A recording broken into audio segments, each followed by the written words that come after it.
Again, you need to remember once what I did.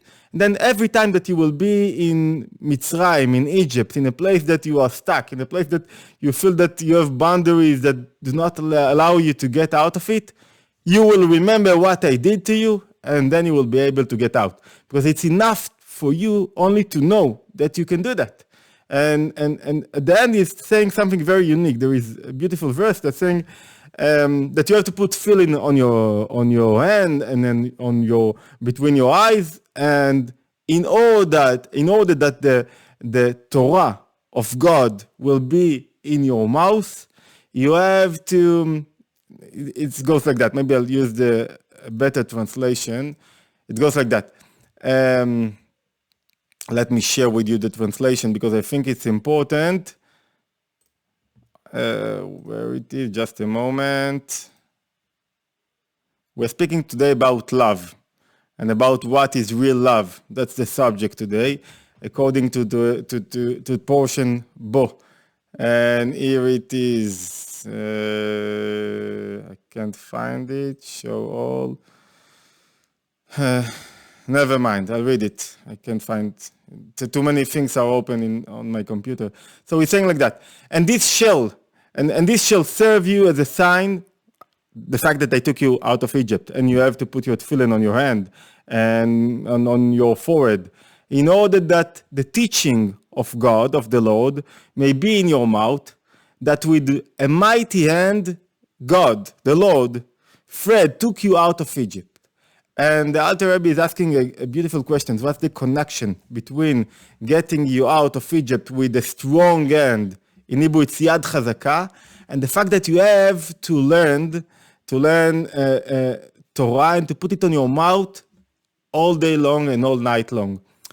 What is the connection? And let me take you to a different place. That this is the place that the Alter Rebbe takes us into, and this is the place of what is love. And he's saying something like that. If you look at Victoria and she is nice to you and you are handling together all the works that you have to do and all the technical things are really great and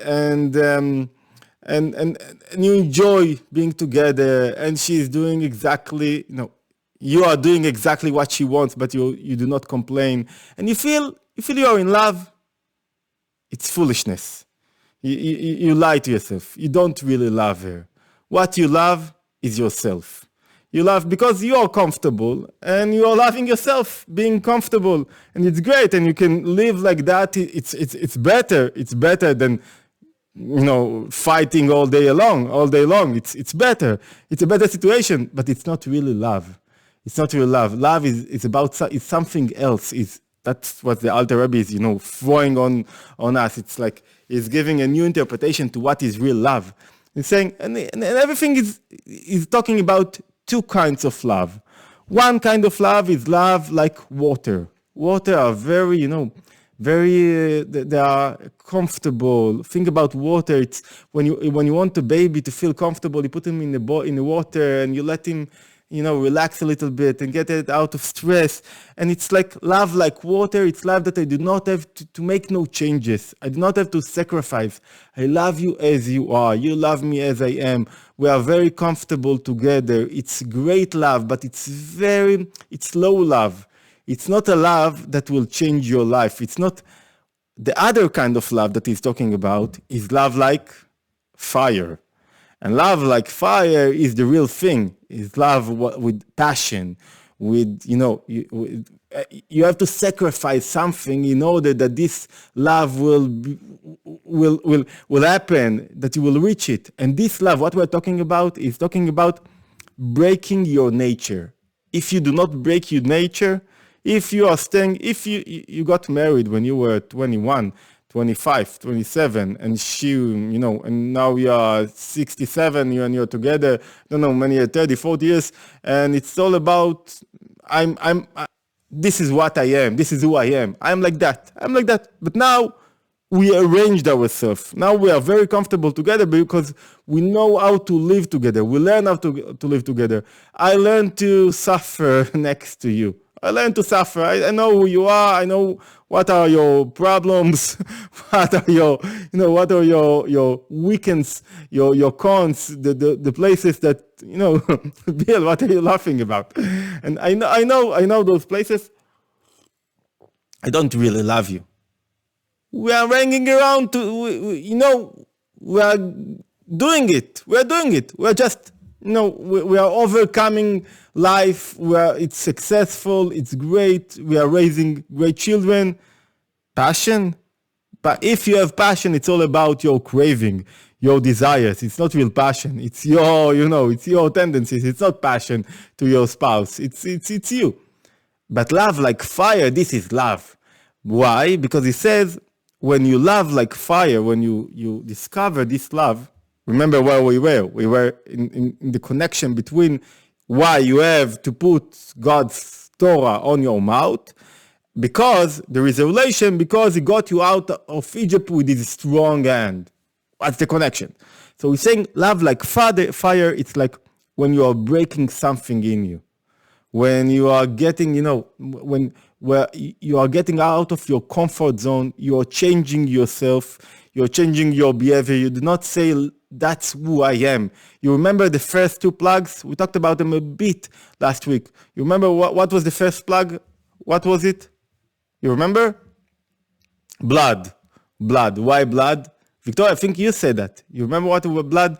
Blood, it's like, the plugs originally were for the Israelites, for us, not for the Egyptians. It's like for Egyptians. It's like God is saying to you, the message is, if you are being able to overcome, to understand what I really want from you, you do not need the plug. You do not need it. But if you do not, okay, the plugs are about to come.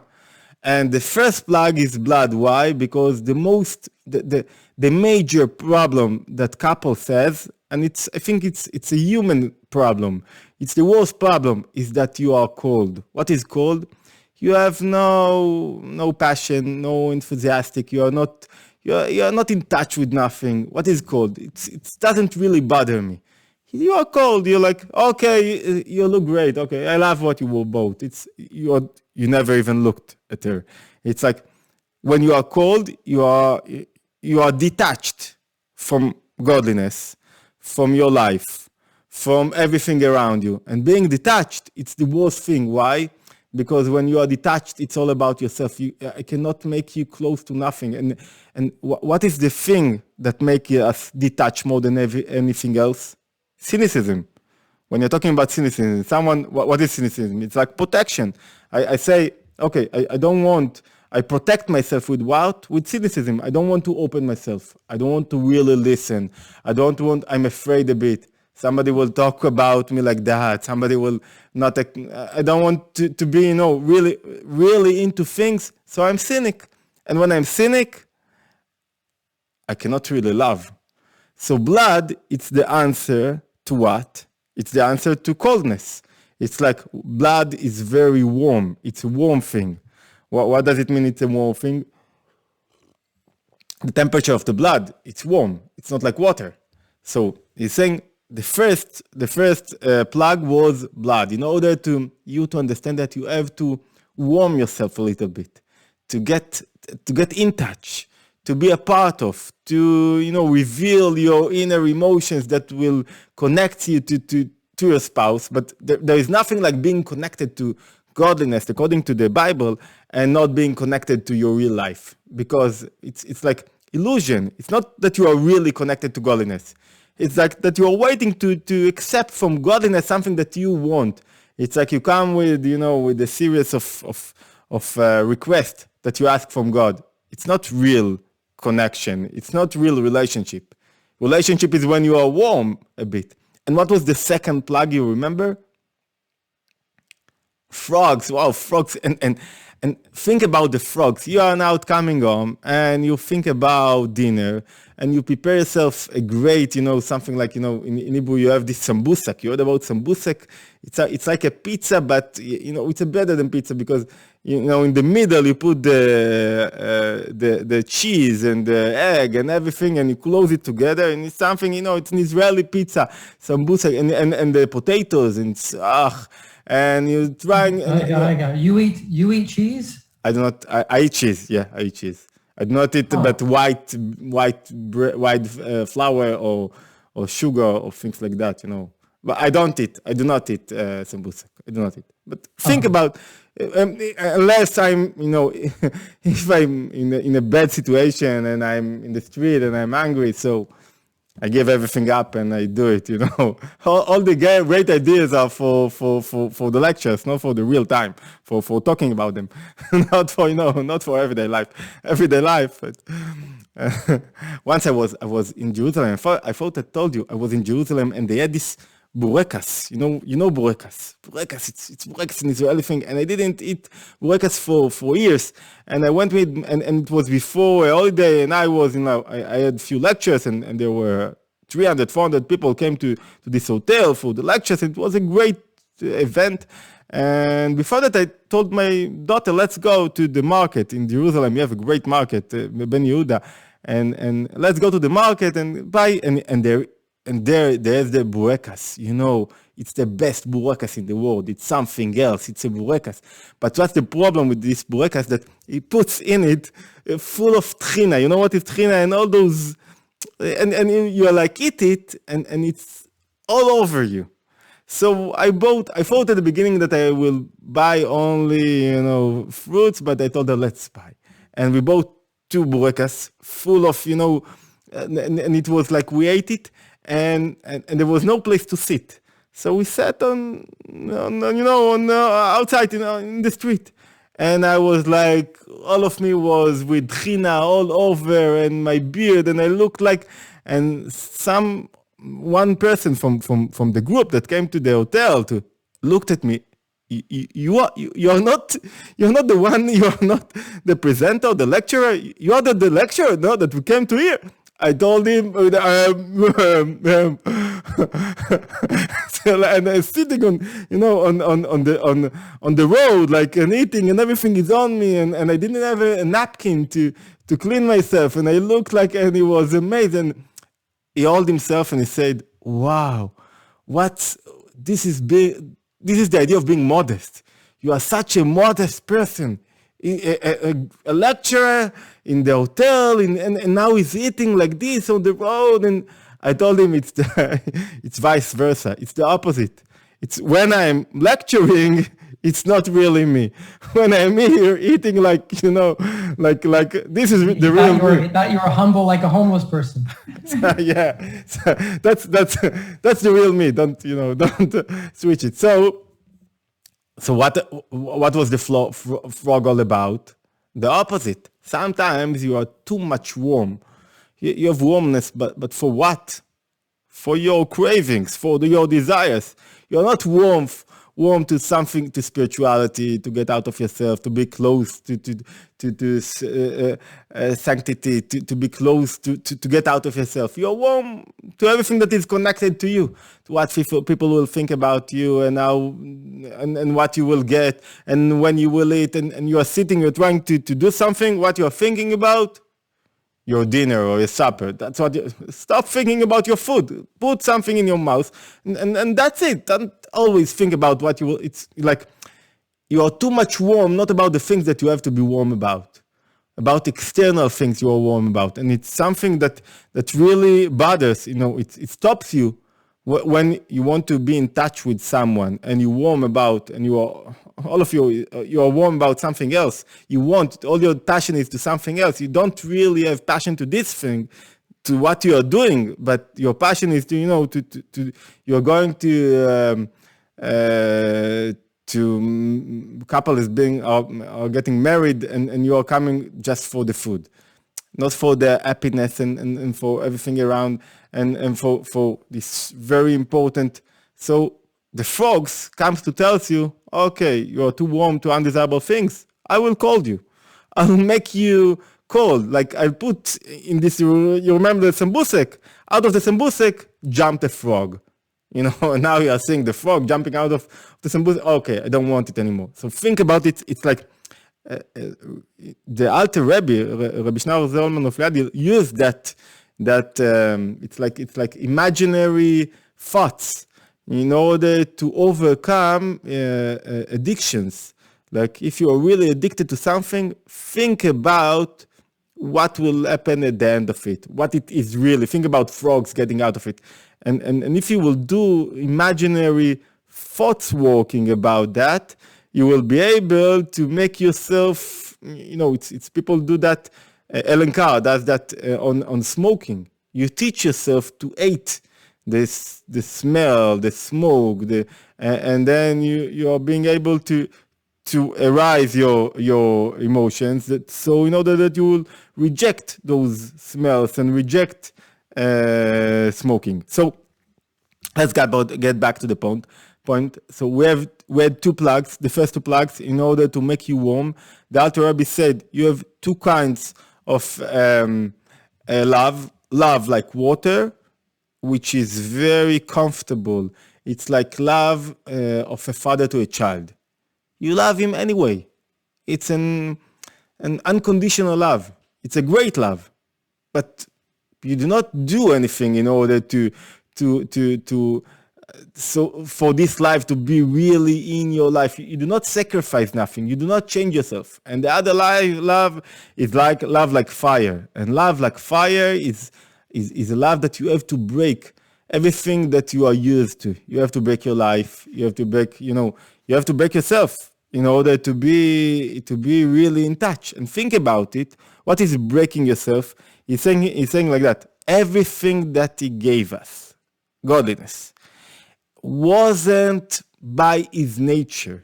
What he did, he gave the example of Abraham, and he says the Midrash says that love destroy the role. Like אהבה מקלקלת את השורה. Love destroys something in you. Why destroys? The real meaning, it's like when you really, the simple meaning is that when you are in love, you are think about a 16 years old juvenile that is in love. So when he's in love, he forgets his dad and he's doing all kinds of things that he wouldn't do 16, 25, 22, that he wouldn't do otherwise. You could be in love even when you're 60. I told you about the friend of my mother that passed away 3 months ago, something like that. I remembered when they fell in love about 10 years ago, 12 years ago, something like that. And she was 65, and when at the beginning, she felt like, she talked like 20 years old. She was all in love, and she was full of, she was excited. Oh, he's calling me, and there is no limit. The world is not for the youngest. Love you can find in any age. There is no limits to real love and excitement and all the rest. But he's saying, when you are loved, the simple interpretation, love destroy what it destroy, who you are. But the Alter Rebbe brings this idea from Abraham, that he woke up in the morning and he had this monkey, and he himself prepared the monkey in order to get out and to sacrifice his child, his only child, Isaac. So he's saying the love that God had changed his nature, because Abraham's nature is what? Is to give, to love. He's sitting outside of his tent, and he's waiting for people to come in order to give them hospitality and to be there for them. But here, he's like changing himself, and he's revealing a different emotion, a different measure. What is the measure? The measure of judgment, of sacrificing his only child. It's something else. So what does it mean? You have your nature. You have to break it in order to show real love, what God did. And he's saying like that. God, when they are saying usually in the Bible hand, we are talking about right hand. The meaning of right hand is giving. is being mercy, is seeing the other, is, being a mensch. And the nature of godliness is being good. It's something you heard it. I think Menis Friedman is talking like that about godliness. If you, there is a sikha, a conversation of the rabbi that is saying, if you think that God is waiting for you, like, like want to judge you, you were good, you weren't good, how you were, and he's waiting in order to punish you, you have a misunderstanding of godliness. You lost it. It's the opposite way. God is loving you as you are his only son, and he's waiting for you, and he wants to help you. Sometimes you are not in the right direction, so he helps you a little bit. You need, that he will push you a bit in order that you will get to your place. But the truth is that he loves you so much because his nature is to love, is to give. That's the reason why he created this world, and he give from liveliness, and gives to every creature that he created. But he also created the Egyptians. He also created the Egyptians, and his nature is also to give them, to give love and chesed and charity to the Egyptians. But he loves you more than that. He loves you too much. So we had to what? Loves change your nature. Life breaks your attitude. So he had to break himself, and in order to to implement those 10 plugs, he had to show something else. Show what? Not his right hand, but his left hand. And his left hand, it's his strong hand. He had like to conquer, to obtain, to take his right hand at the behind, and now to show, to manifest in this life his left hand, which is, gvura. It's very, it's a judgment, and it's the opposite way of revealing kindness. That's why, a lot of Egyptians died. So Egyptians, you would say Egyptians, right? That's right. So we're saying what he did, he broke his nature. And when he broke his nature, he taught you something. I want your love. What is your real love? When you are getting out of yourself, when you're not thinking about what you really want and what are your desires and where you are. When you break yourself, it's like you change your nature. And each one of us, we learned in the theory of personality when he spoke about it, and I'm working on this book, and it's reaching the end. I finished it. Now we are editing, and it's a real great book. I think it's I don't know to say the best, because all of the other 10 are my children, but this child, it's a great one. And we spoke that each one of us has his own tendency. And this tendency stands in the core of your relationship, because we said that all of your fightings and all of your connections are around your tendency and his tendency. Because this tendency, it's what characterizes you. It's your main emotion, your main midah, your main measurement in Hebrew. And you can see it. If someone has a tendency to be very tight in everything, and the other one is like water, is open and is giving, they will sit together in the restaurant. The spouse, the person that is tight, was it's enough for us to order only one, and the other said, no, I want more, and they will fight around this idea more and more, and this character will appear every day in your life, everywhere, and it's the main obstacle that you have in your connection.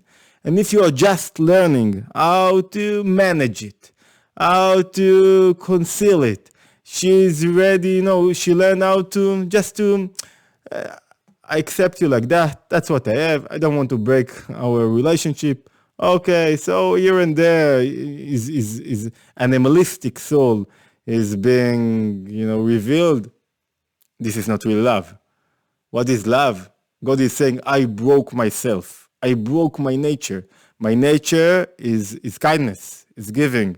And I had to perform something else. And what is this something else? This something else is, being now someone that is not so kind, that is not only giving. You also have to do that in your everyday life. You have also to, to forget about what is your really you. And forgetting about what is really you, it's like when he's saying, you remember the verse in Hebrew, it was like, it was in order that the Torah, the Bible, will be in your mouth. God's Bible will be in your mouth. And the Alter Rebbe is translating it in like, you have to learn it. Is interpreting it.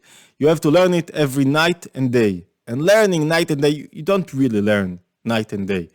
It's like nobody learns all night and day. Those righteous persons, those very clever Talmidei Chachamim, they are learning all night and day. But most of us, you do not learn. And this commandment, this is like the ending of getting out of Egypt. It tells each one of us, even a person that learns, what you learn, once a week, an hour, something like that, if you are into the things. Saying something else, I don't want all of your time. Night, it's when everything is blurred. You have no clarity. You don't know where to go. You don't know what is right. Your emotions controls you. That is night. Day, that you have a clarity. You know where to go. When you are in daytime, when you are in nighttime, I want it to be on your mouth. What is on your mouth? Mouth is like when I'm saying something, it's more, maybe I want to take you even to a deeper place. Is saying something deeper than explaining what is your mouth. God is saying, I want it to be on your mouth. Why? Because I want everything, two verses before, he's saying, I want everything that is newborn that you will give me. Every newborn, I want from your animal and from your child, your first child, I want it for me. And what we are doing, we are, everything that got out of the womb of a woman, I want it. And what we are doing, we are like podimotol, we are like switching it for money. So God is saying like something like that. I want everything that you will give me, and that is what I'm telling you. But what you have to say, you have to remember that we got out of Egypt. Again, I know it's a bit confusing. The Alter Rebbe is starting this interpretation by saying, in order to understand what I want from you, what is real love, you have to understand what is real Torah, that I want you to put on your mouth. And real Torah, real Bible, has two dimensions. One dimension is what God wants from you, and the second dimension is what Moses, what you are reading, what you can accept. So the first dimension, hold it a bit, what God wants from you, what he wants from you. 2 verses before, he's saying, I want from you every newborn that you had. And what you need, like what you need to remember is that I took you out of Egypt. I know it's confusing.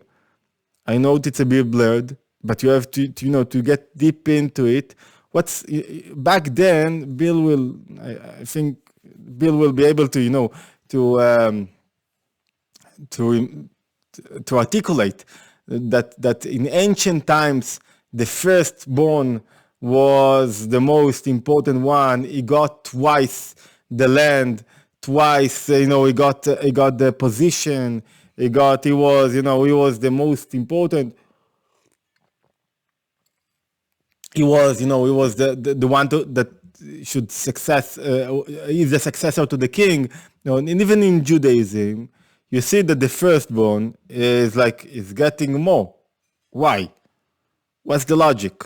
Okay, the logic, he was first. Okay, he was first. And even in Israel, now when in our agriculture villages, when you have they have their own house, And they are getting, after a few years, in most of the villages in Israel, they are getting another half a dunam in order to, to build another house. And they have the ability to, to invite, to give it to one of their children. And who is the child that gets it? Usually it's, there was, at the beginning it was an obligation, now you can choose, but usually the firstborn is the one that gets the land. My Anat, the father, I told her, is agriculture in Bikat Yarden, and he had the ability to give his firstborn a land to work, and it worth a lot of money. It worth a lot of money, thousands of dollars every each. And she had to sign that she doesn't want to be agriculture in Bikat Yarden, and she gave it to her brother. So what's the logic? Why? Because she was the first one. Why? You don't want to have all of your children the same. And if you will say, okay, my firstborn is about to be the king, but we can see, I read it, Steinzatz wrote it, this idea, the next idea, the following idea that I want to describe. And he's saying, what? The firstborn is the most unique, talented. Think about your child. Usually he's not the most talented when you're talking about animals. And when you're talking about human, usually parents, when they give their firstborn, they are a bit, they are young, they are in stress, they are not, the fourth child, they are better parents. They get out of themselves, they are becoming a better parent, they are less, hitting their child, hitting with their words, with their, So the firstborn, who was the firstborn of humanity? You remember? Who was the firstborn? You remember the stories. Peterson must talk about that. Cain. And he wasn't such a great example for firstborn. He murdered his brother. He wasn't the best example. Think about the firstborn. It's like, so when you're talking about firstborn, there is no study that shows you that firstborn is the most important one. And is more talented than others, and so why to give him to be all the goods that is achieving, and why? This is the question that we're talking about. Why God wants you to bring to Him everything that is first? Why wants that? Bring me the third child. No, the third child is the one usually. He's smarter. I know, just talking, He's smarter, he's clever. The one between, in the sandwich, he's learning from those that are above, those that are below. He's learning from the sandwich. He know how to manage. I want him, bring him in, bring this child to me. So the answer is like, when you're getting deep into it, what is firstborn? You are most excited from the first thing that happened to you. Even though later you will develop with them, you will be later. I'm sure that when Alon is, living, when you're going out of home for a week or 2 or 3 or something like that, or 2 days, and you are thinking about your spouse, what you are really thinking about. Even Bill, you will, do like that with your head. You are married for 20 years, and you are thinking about what? About the first period of time that you have been together. That's what you're thinking about. You have been so many things together, delivering babies, problems, changing works. Sometimes you had more money, less money. You suffered from economical crisis. You were rich, everything you have been through. But what you really remember? The first period of time. The first intimacy, the first weeks, the first, the time that you met. Tell me if I'm right. That's what you remember. You do not remember her or him after 10 years of marriage, even though you are now married 50 years. What you remember? The first 2 weeks. Why you are laughing? It's not right. Tell me the truth. If I'm wrong, Alon, I'm wrong. I think you're right. I don't know what's going on with the bill. Bill's being I tickled over know. there. We're not seeing the whole picture. I'm sure, but it doesn't matter. It's better like this. He's a better audience like this. Right? I have to tell you. When he's smiling, he's not, he's not bothered. But I told you I've been in Romania. No, I've been in Bucharest, and they invited me to a lecture. There were 350 Jews from I can tell you a story, Bill, right? 350 Jews from the neighborhood, from all over Bucharest, and and before I stand to talk, I noticed that nobody is speaking Hebrew. Nobody is speaking the English also. So I came to the one that organized the event, and I told him it was like in Corral. It was a very old and beautiful synagogue. And I asked him, "What's the point? Why you invited me? Nobody is speaking your Hebrew. It's why? Why you invited me to come?" So he told me, "What are you worried about? What, you're crazy? Don't worry, count on me." And he showed me the translator and those ears that you have to put on your and he showed me the translator, but just speak slow when you're speaking, and he will translate everything that you say. That's it, all your talk. He won't translate. I said, great. And he asked me, you want to hear, and before me, the most respectable people of the community came to talk, and he asked me, you want to understand what they are talking about, because they talk in Romanian language. And I told, yes, great, give me those earrings. I put it on me, and I listened to the translator. I listened to the translator. He knew nothing in Hebrew. His Hebrew was broken. He's trying to say, and I cannot. Sometimes language it's a communicative way of to communicate between people. But if the communication is broke, doesn't matter about grammar, it's all right.